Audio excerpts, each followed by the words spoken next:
Hello बच्चों, welcome to Newton physics class all of you. I am Lovely Jha. पिछली video में हमने रिफ्लेक्शन पढ़ा था और रिफ्लेक्शन में हमने बहुत सारी चीज़ें कर ली थी, जिसमें पोल क्या होता है, aperture, radius of curvature, principal axis, ये सभी डेफिनेशंस किया। इसके अलावा कैरेक्टरिस्टिक्स भी हमने पढ़ लिया था। प्लेन मिरर में कैसी इमेज बनती है, इसके अलावा कॉनकेव मिरर कैसा होता है, कॉन्वेक्स मिरर कैसा होता है, बेसिक चीज़ें हमने पिछली क्लास में पढ़ लिया। वो वीडियो अगर आपको देखना है तो यूट्यूब में जाइए और लिखिए, टाइप कीजिए reflection class 10 by Lovely Jha, आपको सब कुछ समझ आ जाएगा। ये जो मेरा यूट्यूब चैनल है न्यूटन फिज़िक्स क्लास, इसमें आपको सबसे ईजीएस्ट पॉसिबल तरीके से फ़िज़िक्स पढ़ाई जाएगी। इसलिए अपना भी भला करें और अपने दोस्तों का भी भला करें। इस चैनल को लाइक करें, सब्सक्राइब करें और बहुत ज़्यादा शेयर करें। Hello students, please like and subscribe this video. Now study. Okay, पिछली क्लास में जो हमने पढ़ा था पिछले वीडियो में, उसमें एक चीज़ प्लेन मिरर की छूट गई थी, वो है कैरेक्टरिस्टिक। प्लेन मिरर में सब कुछ कर लिया था, one thing was left and that is lateral inversion. Lateral inversion क्या होता है? लेटरल इन्वर्जन का मतलब होता है कि जब आप मिरर के सामने खड़े होते हैं तो आपका लेफ्ट राइट अपीयर होता है और राइट लेफ्ट अपीयर होता है, राइट। तो इसी को बोला जाता है lateral inversion. It is one of the characteristics of plane mirror, right. Now one more thing was left कि कॉनकेव मिरर को बोला जाता है converging mirror. Let me right,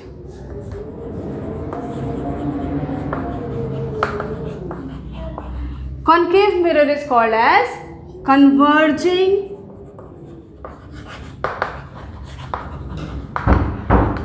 mirror, क्योंकि जितनी भी लाइट इस पे फॉल होती है ये सब लाइट को एक पॉइंट पे मिला देता है, एक पॉइंट पे इकट्ठा कर देता है, कन्वर्ज कर देता है।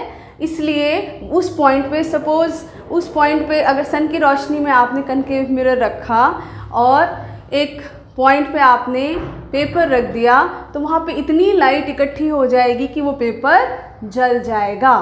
अगर आपने कनकेव मिरर लिया, सन की लाइट में रख दिया, तो उसके फोकस पे अगर आप पेपर रखोगे तो वो जल जाएगा। यानी कि सारी की सारी लाइट, मैक्सिमम लाइट एक पॉइंट पे इकट्ठी हो गई। और लाइट तो हीट भी है, हीट एनर्जी भी उसमें है, तो वो बहुत ज़्यादा वहाँ हीट प्रोड्यूस होता है और लाइट और वो पेपर जल जाता है। और यही कॉन्सेप्ट सोलर फर्नेस में भी यूज़ होता है। सोलर फर्नेस में tremendous amount of heat is produced, right. और उसमें इतना ज़्यादा हीट प्रोड्यूस हो जाता है, कनकेव मिरर रिफ्लेक्टर यूज़ करते हैं उसमें, कि अगर फोकस पे आप स्टील भी रखते हो तो वो भी मेल्ट हो जाता है। That's why concave mirror is called converging mirror. वही उल्टा कॉन्वेक्स मिरर।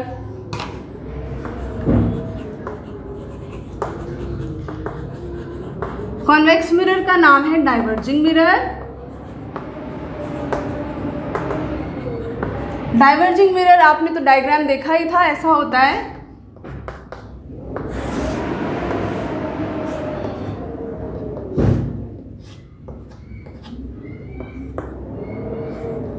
लाइट इस पे आ रही है, this is mirror, convex mirror, this is incident ray, this is reflected ray, this is incident ray, this is reflected ray. तो जो भी रे इस पे आ रही है सबको ये डाइवर्ज कर रहा है, अपने पाथ से भटका रहा है। और क्योंकि अपने पाथ से भटका रहा है इसलिए इसका नाम है diverging mirror. Understood? So these points were left in the previous video. Now we have to start with rules for obtaining image in concave mirror for today. Let me rub it off. हिल तो नहीं रही ज़्यादा में।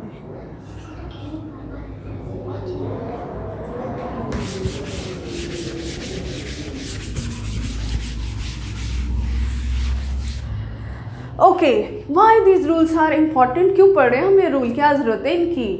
ये इसलिए ज़रूरत है क्योंकि इन रूल्स का यूज़ हमें इमेज फॉर्मेशन में करना है, और इमेज फॉर्मेशन में ऐसे आपके 6 केसेस हैं और उन 6 में से एक केस ज़रूर एग्ज़ाम में आ जाएगा और वो होगा 3 मार्क्स का। तो अगर आपको 3 मार्क्स चाहिए तो इस वीडियो को, इस पर्टिकुलर टॉपिक को बहुत ही बुद्धि लगा के ध्यान से पढ़िए। Okay, so rule number 1। Okay, rule number 1 is, if a ray is parallel to principal axis, let me draw, then it will be clearer to you.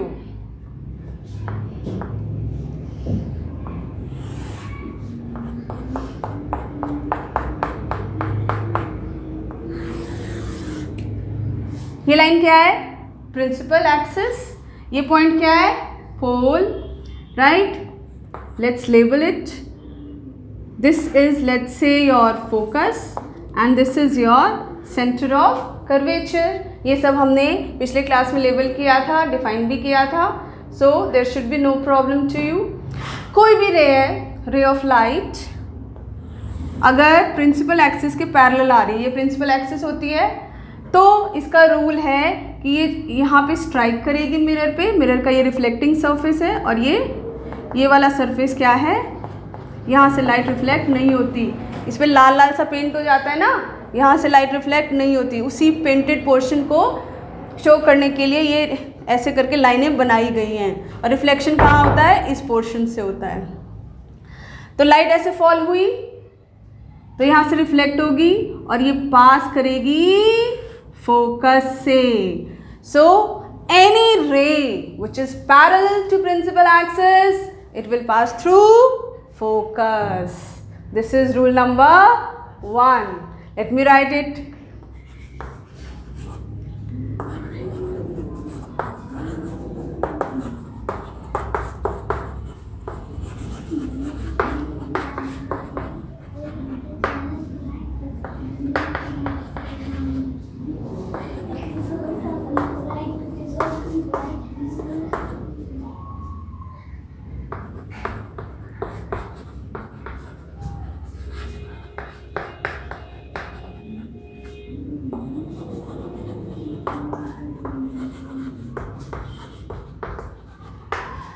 Clear?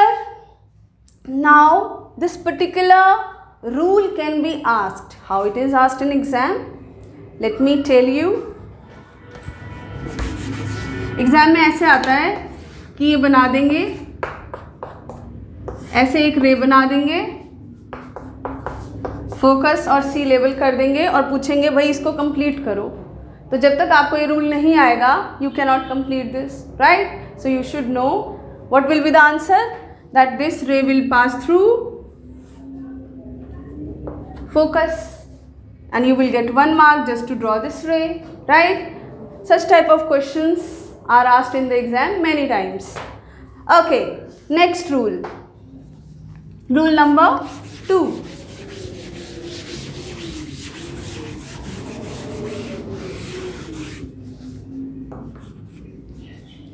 Rule number 2 क्या है? बहुत आसान है। Let me draw first.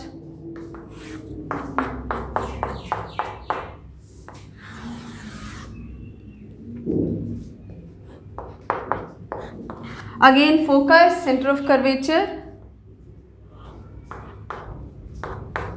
पोल। Rule number 2 states, ये बोलता है कि जो रे सेंटर ऑफ कर्वेचर से जाएगी, गई, यहाँ पे स्ट्राइक की और उसके बाद ये वापस इसी पाथ को फॉलो करके आ जाएगी। जैसे गई उल्टे पैर, वैसे ही रे वापस आ गई, right? So this is second rule. Late me right the रे which is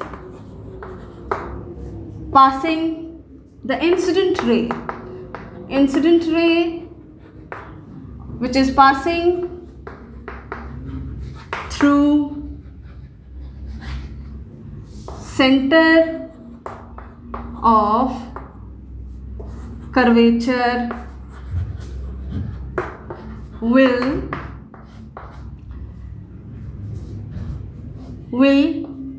get reflected in the same path.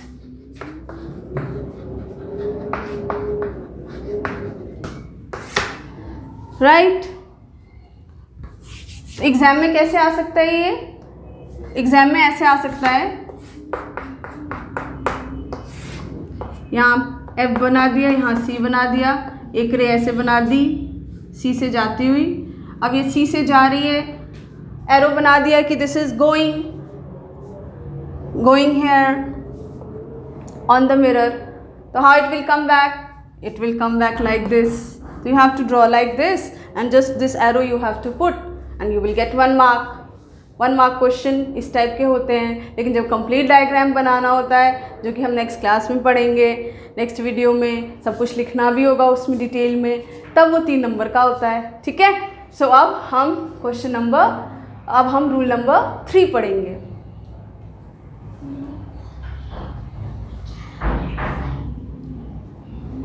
Okay, let me rub it off.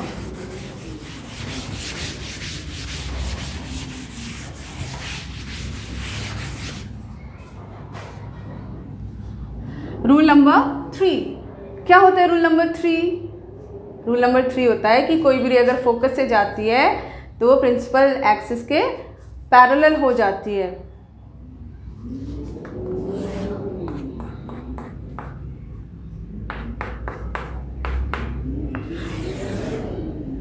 Okay, this is F and this is C. The ray is coming like this. You have to draw with the help of sharp pencil and scale. So how it will get reflected? It will get reflected like this, parallel to principal axis, right? So third rule states, if a ray of light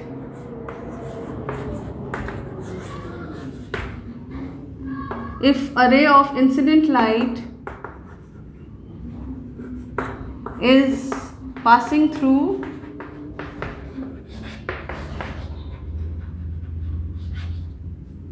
focus, then it will be reflected parallel to principal axis.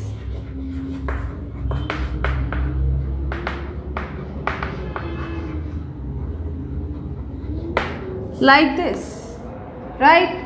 Now rule number 4.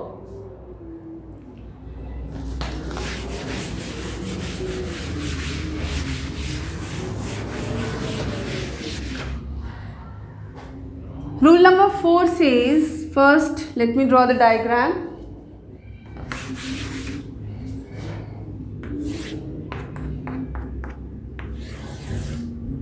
This is pole. If a ray of light is coming like this at pole, then it will be reflected like this, and the angle between this ray and principal axis will be angle of incidence, and the angle between this ray, which is reflected ray, and this is principal axis, it is angle of reflection, and angle I is equal to angle R. ठीक है. तो यही 4 तरीके हैं जिससे कि light जाती है, रिफ्लेक्ट हो जाती है. ये सब कुछ आपको माइंड में रखना है. इन रूल्स पे भी क्वेश्चन आ जाते हैं. These rules are very important for next video. If you do not understand this rule, then you cannot understand the next video. So बुद्धि लगाओ, अच्छे से पढ़ो और सब कुछ समझ जाओ. और इस वीडियो को खूब सारे लाइक्स दो, खूब शेयर करो, सब्सक्राइब करो.